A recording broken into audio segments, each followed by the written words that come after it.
réew mi bañ naa dootuñu nangu kenn noot ñu réew mi bañ naa déet réew mi bañ naa déedéet dootuñu fi nangu bu mu jaam réew mi bañ naa dootuñu nangu kenn noot ñu réew mi bañ naa déet réew mi bañ naa déedéet dootuñu fi nangu bu mu jaam réew mi bañ naa dootuñu nangu kenn jaay nu réew mi bañ naa déet réew mi bañ naa déedéet dootuñu fi nangu bu mu jaam réew mi bañ naa dootuñu nangu kenn noot ñu réew mi bañ naa déet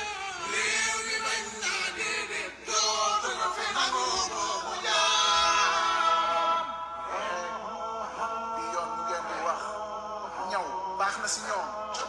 fu ñu toogoon seen réew mi bañ naa dootuñu nangu kenn noot ñu réew mi bañ naa déet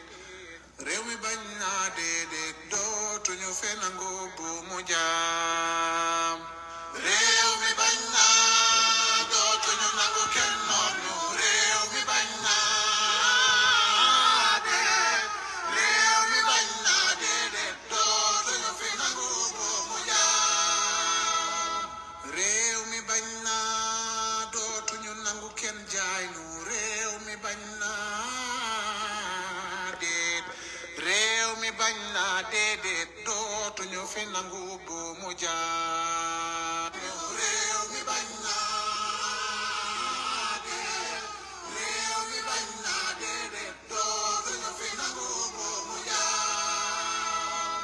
réew mi bañ naa dootuñu nangu kenn jaay nu réew mi bañ naa déet réew mi bañ naa déedéet dootuñu fi nangu bu mu jaam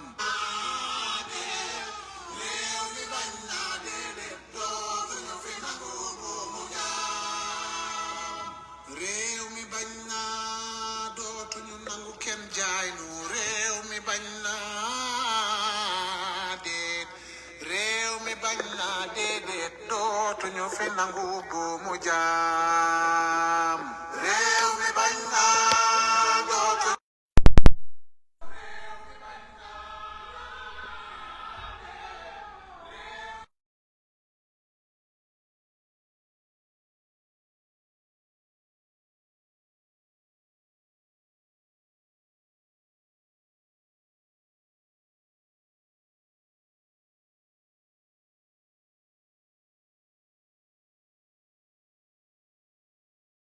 seen bakkan amul valeur ay xaj la ñu dee c'est bien fait pour eux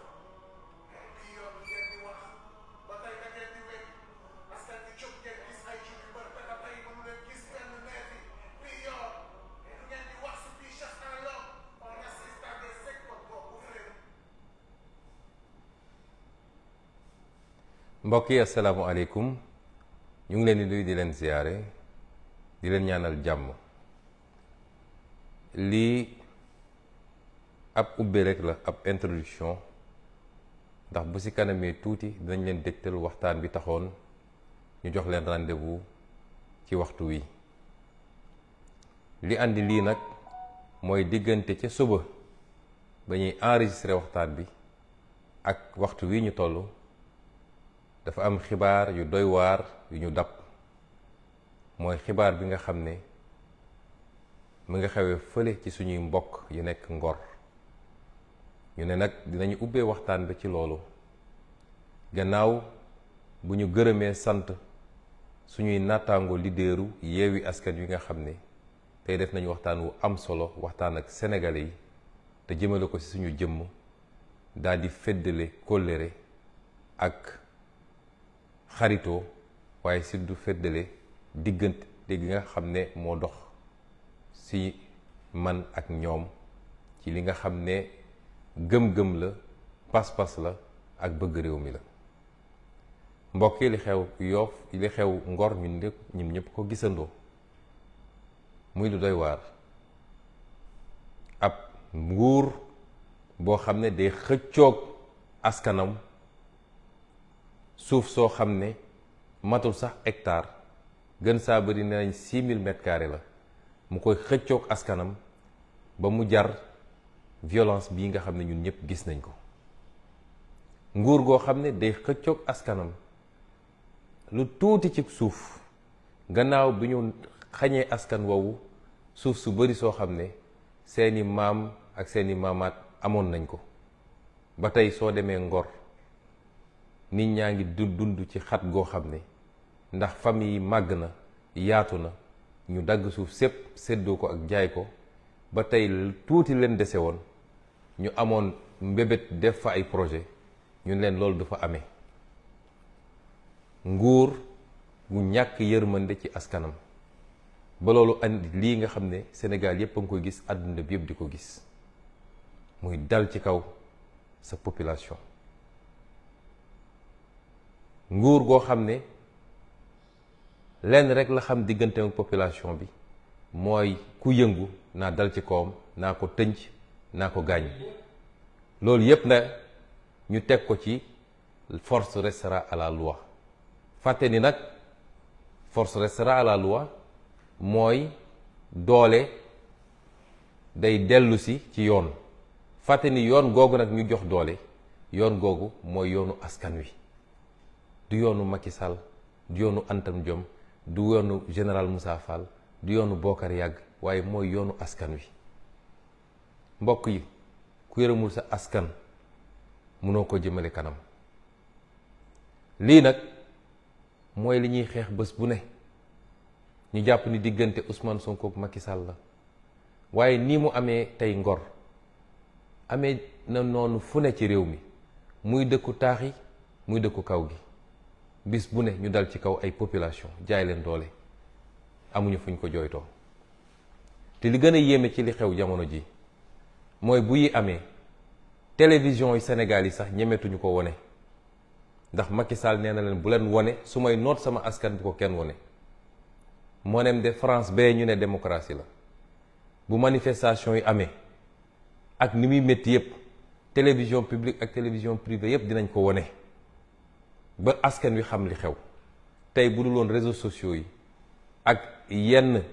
page Facebook yi sénégalais yi duñu xam li xew ci réew mi mën nañ fa tëj nit ñi gazé leen rey leen te kenn du ko yëg lii mooy li ñuy xeex bés bu nekk waaye nag ñu war cee jàngat lu bari waa Ngor dañu wuyu seen tur mooy nit ñu am ngor lañu ngor mooy dignité ku am dignité di nga jaar ci kawam waaye doo ko jaay doole doo ko noot doo ko takk bu mu jaam may wax waa Sénégal lan moo tax ñun ñu war a nangu Macky Sall takkuñu bu mu jaam dan ma war a tax tey ñu koy seetaan muy def lu ko neex ci réew mi Ngor de benn quartier kese la mu tëleen depuis balaa Korité ba tey jii waa bu quartier Sénégal yépp takkoon seen fit takk seen ndigg jàkkaarloog Macky Sall gëm naa ni du fi def genn wàllu fan dina takk ay bagaasam dem ñii woo nag ñépp ñu am solidarité ak waa Ngor rawatina ñii seen dëkkandoo di Yoof di Wakaam ba Cambérène waaye feneen ak feneen ci Sénégal benn sénégalais waratul nangu di toog di seetaan ñuy noot ay sénégalais di leen bunduxatal di leen métital di leen rey di leen gaañ dégg nañu sànq ab xibaar boo xam ne ñu ngi koy vérifié wu ñu ne ñu am na benn gone gu jigéen gu ci ñàkk bakkanam ñu ngi ñaan yàlla loolu bu mu am ndax nguuru Macky Sall li fi rot ci bakkan bëri na ci ay manifestation kese gis nañu ay image yoo xam ne yu doy waar la ay nit nekk ci ay plage ñu leen di tiire ay bal fetal te balaa Korité bi gis nañ fa image yu doy waar ay nit yor ay fetal nekk ci ay yoonu koñ di chargé di tiire ci kër yi mu fàttali leen li xewoon sama kër le 7 février 2021 nga xam ne ay alkaati la ñu gis ñu taxaw ci kaw ay toit di tiire njàmbaar nekkul ci loolu ma koy wax toujours suñu force de défense et de sécurité yi lañ leen formé ñi ngi li ñuy xaar ci yéen mooy bu ay samba boy wala ay terroriste wala ñu bon a bon jóge fële bëgg a dal ci kaw Sénégalais yi ngeen won ñu ni yéen a ëpp entraînement ci Sénégal ngeen won ñu yéen a gën a professionnel ay jàmbaar ngeen mais bés bu ne ñu yónni leen ci ay population désarmée ngeen di jaay ay commando mel ni Rambo bu nekk ci àllum Aziba du lii moo taxoon peuple bi jël impôt am di leen fay ak di leen former ngeen war a am yërmande ci seen askan te xam ni doole gi ñu leen dénk doole askan googu la du doole Macky Sall kon li xew Ngor métti na ci ñëpp ñu koy massawu ñëpp à l'attention de nos amis étrangers. J'ai ouvert cette allocution par la situation qui prévaut aujourd'hui dans un quartier de Dakar qui s'appelle Ngor. Les images que vous voyez dérouler en boucle derrière moi se rapportent à ce quartier, où depuis plus d'un mois maintenant, des populations réclament un petit lopin de terre de 6000 m².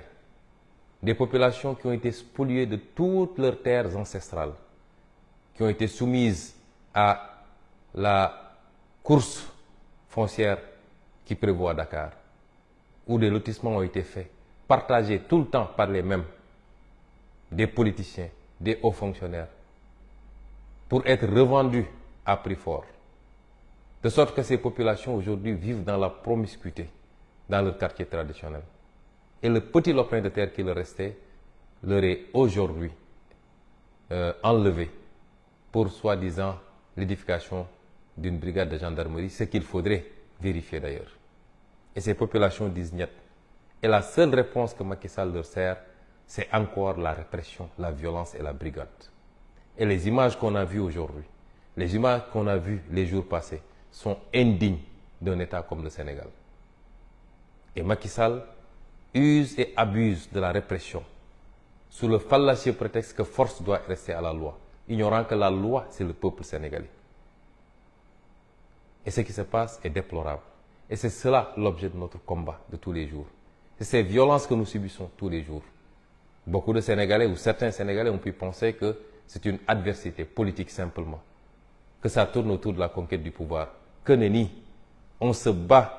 pour des principes et des idéaux, pour que notre démocratie, pour que nos libertés ne soient pas confisquées par un homme boulimique de pouvoir, entouré de gens qui se sont enrichis sur le dos du Sénégal et des Sénégalais. Et aujourd'hui, nous constatons ce qui se passe à Ngor avec beaucoup d'amertume. Mais l'enseignement qu'on en tire, parce qu'en Wolof, Ngor veut dire dignité. Et ces habitants-là répondent bien au nom de leur cité. Parce que désarmés, même désarmés, ils font face à un régime arbitraire et délibérément violent. Nous appelons tous les Sénégalais à se solidariser avec le quartier de Ngor. Et le principal enseignement que j'en tire, c'est que si les Sénégalais se mettent debout, prennent leur courage à deux mains, il n'y a pas de force de répression qui peut les contenir. Et Macky Sall ne passera pas une journée de plus à la tête de ce pays. Si c'est un quartier qui résiste depuis plus d'un mois, imaginez ce que ferait le soulèvement de tous les quartiers pour résister à l'oppression. Et c'est pourquoi j'appelle tous les Sénégalais, et particulièrement les quartiers limitrophes de Yoff, de Ouakam, de Cambérène, tous les quartiers limitrophes, à se solidariser avec nos frères de Yoff. Nous avons été informés qu'il y aurait eu déjà un mort, précisément une jeune fille. Nous sommes en train de vérifier l'information et nous souhaiterons qu'il n'en soit pas ainsi. Et ce serait déplorable parce qu'il y a eu trop de vies humaines perdues sous le régime de Macky Sall, abattues lâchement par des forces de défense et de sécurité pendant des manifestations. Des dizaines aujourd'hui. Et Macky Sall ne compte pas s'arrêter à si bon chemin. Il faut arrêter ce massacre qui ne dit pas son nom. Et c'est pourquoi je lance un appel à tous les Sénégalais et à toute la communauté internationale à s'intéresser de très près à ce qui se passe au Sénégal. Mbokk yi lii la ñu bëggoon a ubbee parce que lu ñu dab la balaa ñuy commencer yéeguñu ko woon ba ñuy door enregistrement bi sànq si suba. ñu ngi leen di jox rendez-vous dans quelques minutes le temps que techniciens yi positionné élément bi ngeen mën a déglu li nga xam ne mooy waxtaan bi ñuy seq ak yéen tey asalaamualeykum wa rahmatulah wa barakaatu.